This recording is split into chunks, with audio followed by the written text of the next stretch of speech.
Seeing Diego Lopes at UFC 300 was beautiful. When I saw that knockout, I became an instant fan. And yeah, sure, call me a filthy casual all you want, but it was an amazing performance by someone who I didn't know. It's crazy that somebody nobody knows can become somebody with just one good performance and can blow up all the way like this. It's almost like good fights and good activity can do a lot for fighters, more than just trash talking. Not even 364 days later, Diego was fighting for the featherweight title. Sure, he didn't win, but he showed that he is capable of hanging with the top dogs of his division, and I don't think I'm far off from saying that I could see Diego Lopes becoming champion one day, just not while Volkanovski's around. That being said, another person I could see becoming champion and is also worth the hype is Gene Silva. But before talking about Silva, I think I need to talk about the gym that he's a part of for those of you who don't know. The Fighting Nerds is a gym that have exploded into this scene and have been sending shockwaves through the MMA community. Not only with crazy win streaks, entertaining fights and finishes, and personalities, but they also seem like a team that could really hang with the top teams like AKA and ATT. The UFC doesn't do team formats, obviously, but being able to follow a gym and seeing all of them perform this well isn't really something we've seen in the UFC for a while. Only one that comes to mind that has had this level of hype is Team Alpha Male, which has given us greats like Chad Mendes, Uriah Faber, Cody Garbrandt, and controversially so, TJ Dillashaw.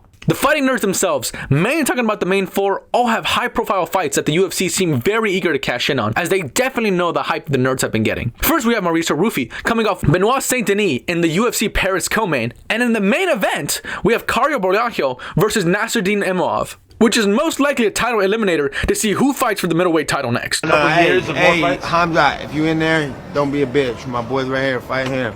We're talking my name, and anybody in there. And coming off his most recent win at UFC 319 with that nasty finish at the last second of his round 1 fight against Neil Magny, a disgusting spinning elbow, of which there have only been 10 in the entire history of this company. Immediately he called for a fight at UFC Rio later in October, which was already headlined by Charles Oliveira. The UFC, I think seeing Carlos Prates as way too valuable, they instead gave him a featured fight spot on UFC 322 at Madison Square Garden against none other than Leon fucking Edwards. Now, say what you want about Leon Edwards, because oh my god is there a lot to say about him, but I'm shocked Carlos is getting this high of a profile fight against a previous champion. I'm more shocked Leon once a year Edwards is actually accepting this fight. The UFC really went, hey kid, I know you want to represent Brazil at the Rio card, but if you fight at MSG, we'll give you Leon Edwards. You'd be Tito Ortiz level of IQ to turn down that fight. And the fighting nerd that I want to talk about in this video is Gene Silva with his upcoming fight against Diego Lopes. Gene Silva is coming off his win against everyone's favorite fisher, Bryce Mitchell, a fight that had massive hype, the people's main event, if you will. Bryce had just said some crazy stuff on his podcast and had the entire fan base against him. Really don't think that he was, because I honestly think that Hitler was a good guy based upon my own research, not my public education indoctrination. I really do think before Hitler got on meth, he was a guy to go fishing with. Dana didn't fire him and just put out a statement and called it a day. But a major talking point in the fan base really was just who was going to fight Bryce Mitchell next, as everyone wanted to see him get his ass beat. And in the end, shortly after Gene Silva had his fight at the end of February that he finished with a nasty knockout, he calls out Bryce Mitchell and asks to fight him in April in a quick turnaround. And during this press conference, Gene Silva put on a show and trashed Bryce and played mind games with him. And I'm not going to lie, Bryce Mitchell hit Silva back with some of his own heat. You barking up the wrong tree, motherfucker.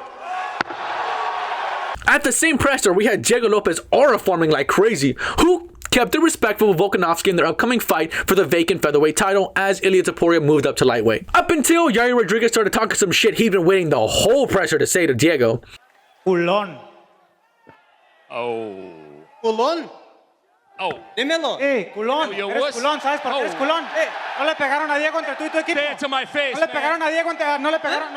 Watching this live and understanding Spanish was insane. Some real gym beef and crazy tea being dropped. One of the best presses of all time. Now, Gene Silva proceeded to put an ass whooping on Bryce Mitchell and submitted him in the second round. Diego, meanwhile, lost his fight to Volkanovski, but he did look decent, and in some moments, it looked like we were going to get a repeat of some past tragedies. A large part of the fan base, including me, were clamoring for Yair Rodriguez versus Diego Lopes, as ranking-wise, timing-wise, and to headline UFC Noche, a Mexican card, it just made sense. And I mean, just look at the presser and read the translation. This is a fight that would have been a banger, some real bad blood. But it seemed like Yair just wants to sit it out and wait for a title shot to fall in his lap after beating a 40-year-old Patricio Pitbull after already coming off a loss and on a break for a year. The UFC fan base were pleasantly surprised when they announced Gene Silva versus Diego Lopes. Not exactly what we asked for, but still a banger.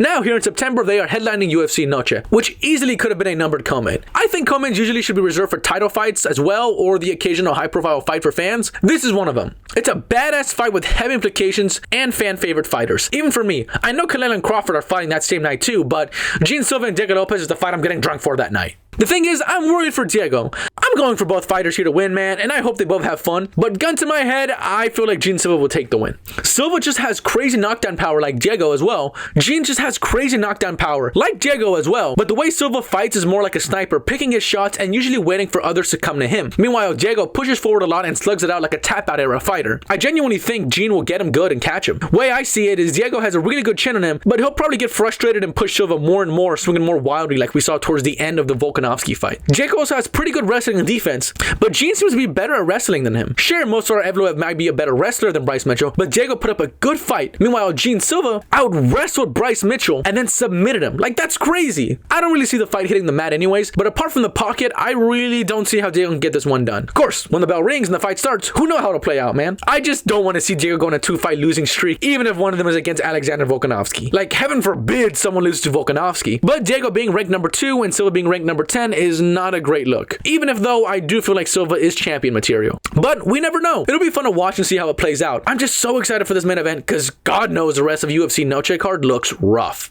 With UFC Paris coming up, I am confident the nerds can actually get it done and are actually worth most of their hype. But at this point, do I see all 4 of them as future champions?